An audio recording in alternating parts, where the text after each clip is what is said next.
Vamos começar a aula de língua portuguesa. Hoje vocês vão ler um texto que está no livro de ciências e depois vão fazer uma atividade. Então, primeiro eu vou explicar o texto para vocês. Para fazer a atividade de língua portuguesa de hoje, vocês vão precisar ler esse texto aqui, tudo ao mesmo tempo agora, que está nas páginas 64 e 65 do livro de ciências. Então, eu vou ler com vocês e depois eu explico a atividade.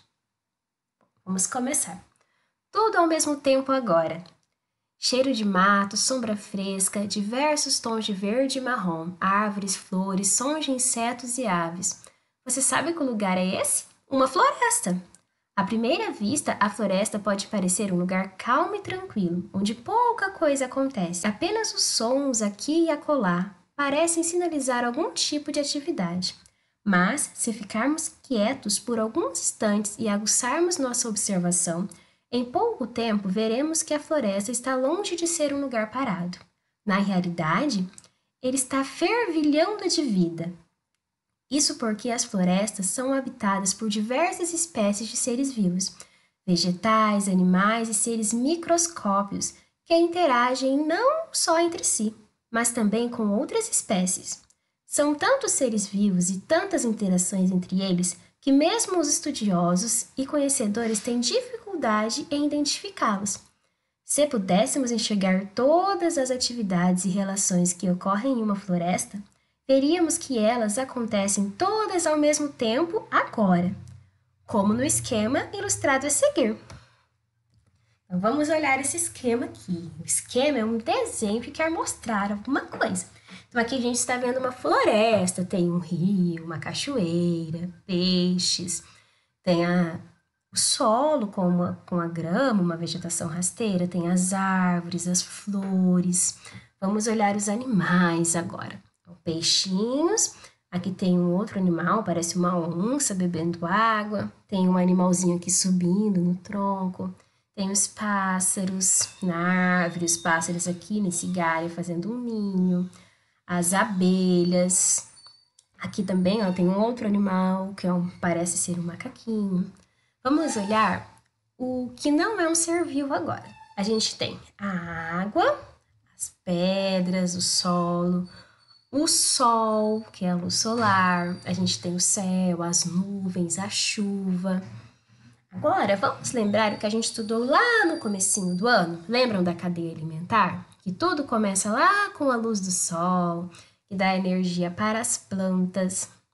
As plantas também capturam o gás carbônico que está no ar e fazem a fotossíntese, produzindo o seu próprio alimento, a sua própria energia e liberam oxigênio para o meio ambiente. Os animais precisam de oxigênio para respirar, o mesmo oxigênio que as plantas liberaram.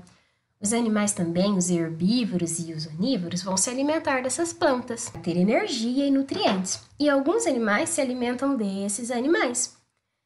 A gente também está vendo as abelhinhas. As abelhas são polinizadoras, então quando elas vão se alimentar lá do néctar das flores, elas levam o pólen de uma florzinha para outra para polinizar e virar um fruto, né? E depois virar semente, ter uma nova planta.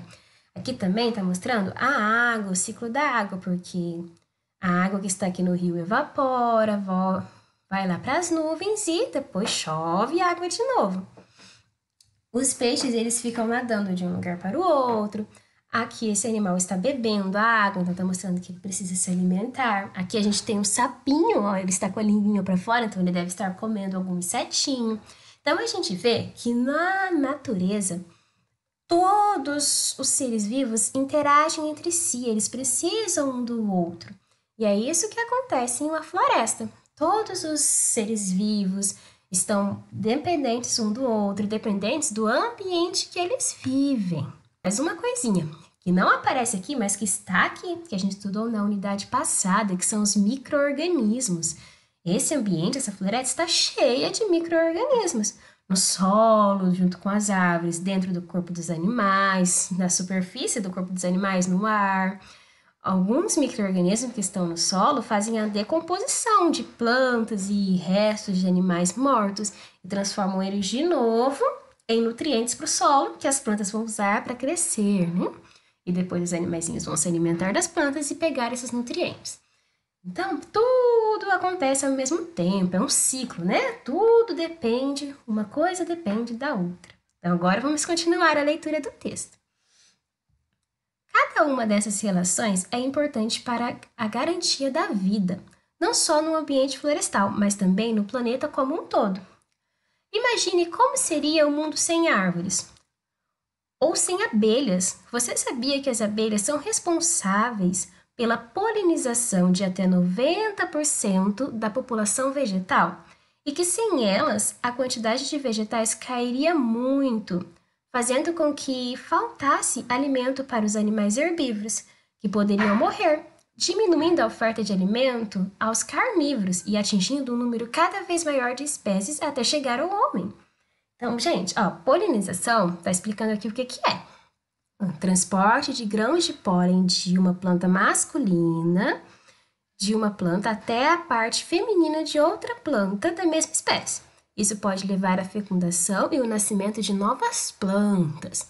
Então, para nascer uma plantinha nova, o pólen tem que sair lá da parte masculina da planta e ir para a parte feminina para fazer o fruto, as sementes, e as abelhas ajudam isso a acontecer.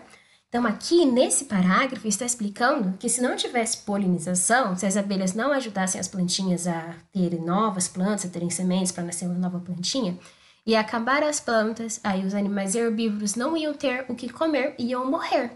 Depois, os animais carnívoros não iam ter o que comer também, porque os herbívoros morreram e eles iam morrer também. Ia chegar um ponto que também não teria o que a gente comer, porque a gente come plantas e come animais. Então, a gente não teria nem plantas nem animais para comer e a gente também morreria.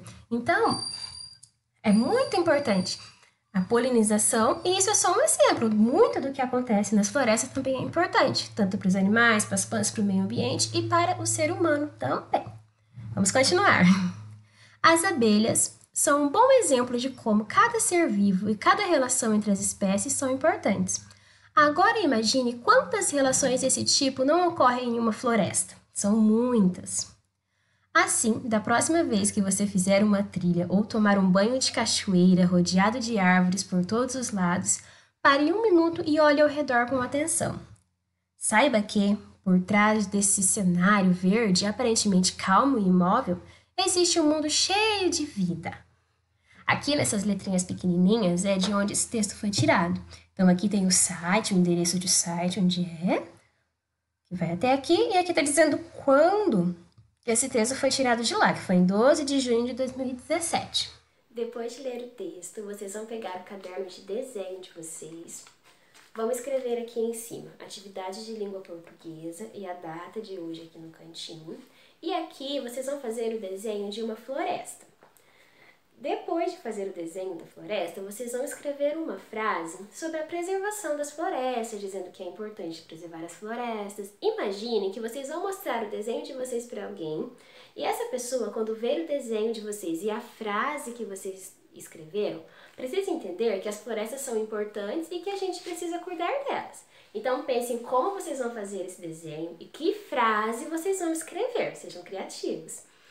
E depois que vocês fizerem o desenho e escreverem a frase, me mandem uma foto para eu ver como ficou. Um bom fim de semana para vocês. Até semana que vem. Beijos. Tchau, tchau.